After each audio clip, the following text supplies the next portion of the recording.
You guys hear that? It's Splatoon season! Splatoon 2 just dropped on the Nintendo Switch, and it's already taken a disgusting amount of my time.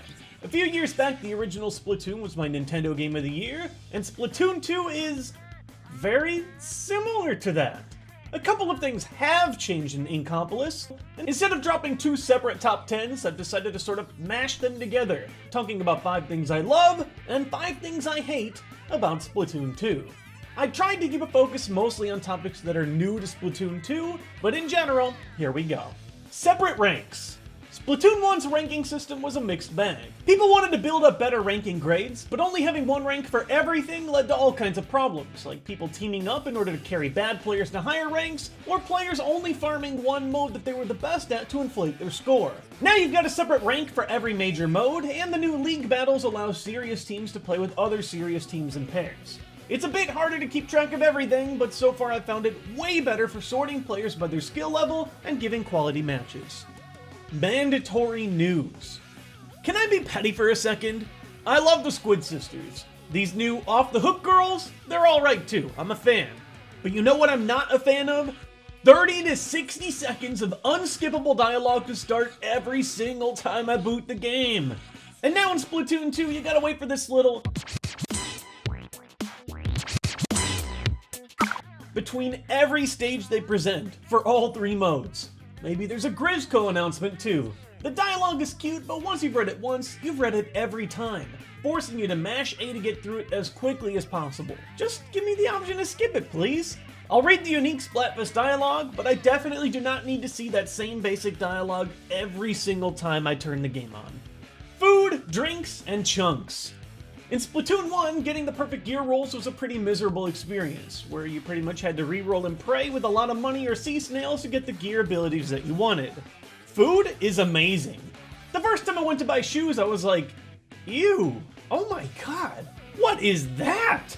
Where's Krusty Sean? Turns out your boy took up a culinary lifestyle, where he can cook you up food that looks eerily like his own body to give you 20 games worth of experience or money boosting, which is amazing. But flip it over to the drink menu and the real magic happens. Krusty will fry you up a drink. Hey, Krusty, I don't think you're supposed to fry those. He burnt my shake. And this gives you an increased chance at rolling specific sub-abilities on your weapons for a limited time.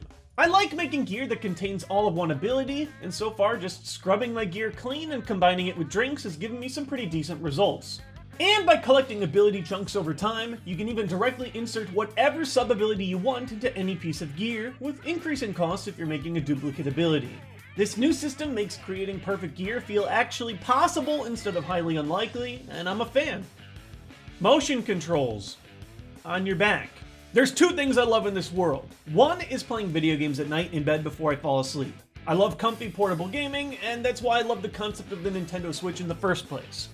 2 is Splatoon's motion controls. I know not everybody jives with them, but for me personally, they add a ton of extra fidelity that reminds me a lot of playing on PC shooters with a mouse. Splatoon 2, for some reason, does not combine these 2 things. This is super weirdly specific, but if you want to lay on your back and play, the game's usual Y button to reset the motion camera just doesn't work anymore. The game just forces you to keep looking at the ceiling. Normally you just tap Y and it recenters your view, but for some reason when you're on your back, it just can't reset.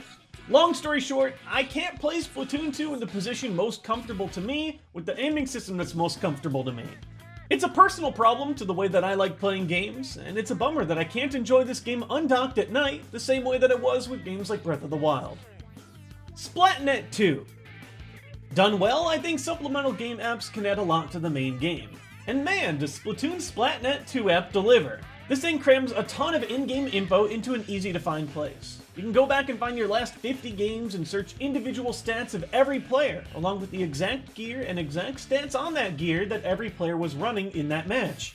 Or my personal favorite, there's a special selection of gear that you can order in-app to have ready to pick up in your game, giving you more selection to finding that exact kind of slot and primary skill that you're looking for. You can also check out the in-game schedule for upcoming modes as well. Overall, the app is a great addition to the game, letting you view a ton of information in one convenient place. But you know what isn't convenient? Voice chat. It's 2017, and to little surprise, Nintendo still doesn't have a great console solution to voice chat. Splatoon is a cooperative game, and being able to talk with your teammates and formulate a strategy is huge. On the PlayStation and Xbox, all I have to do is connect the headset mic to my controller and form a party using the system itself.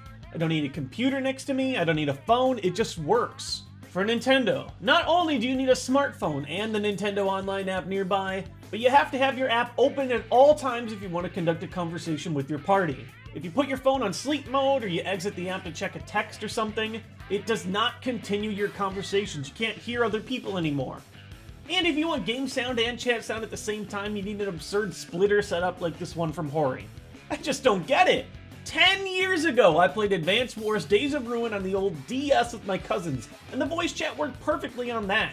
Today, I still need to fire up Skype or Discord on a separate machine if I want to communicate with my team while playing Splatoon. Single-player weapon variety. Splatoon's original campaign was short and fun, but something about it felt a little rough around the edges. Splatoon 2's campaign provides a level of polish, from area designs to ridiculous enemies, and most importantly, to the weapon design. The first campaign was just a regular splatter shot with the option for different weapons only if you used Amiibo. Here you get a variety of stages and bosses built from the ground up with specific weapons in mind, which makes for some clever puzzles and battles that I've really enjoyed. Roller versus Super Roller, Sniper versus Super Sniper, it's just fun. Overall, I'm just happy that the campaign feels like it was built around your full arsenal of weapons this time around instead of just one weapon. Multiplayer weapon variety.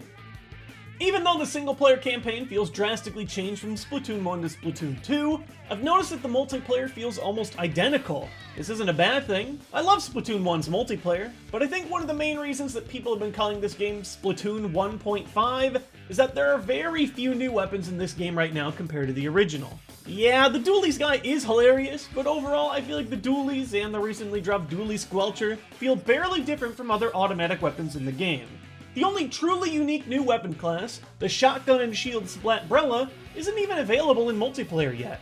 I'm pretty happy with the more balanced and toned down specials, and the handful of new secondaries are fun, but I think a big step to making Splatoon 2 feel special would be getting a couple more primary weapon types out there. Hopefully we see some new classes in future updates. Salmon freaking Run! It's Splatoon's answer to Call of Duty Zombies mode, except that I care about Splatoon Run infinitely more. It's a co-op smackdown against some of the gnarliest, ugliest Splatoon enemies we've ever seen, in a crazy variety of bosses and random events. This mode is relentless. As you level up, so do the waves of enemies and the expectations that are placed on you.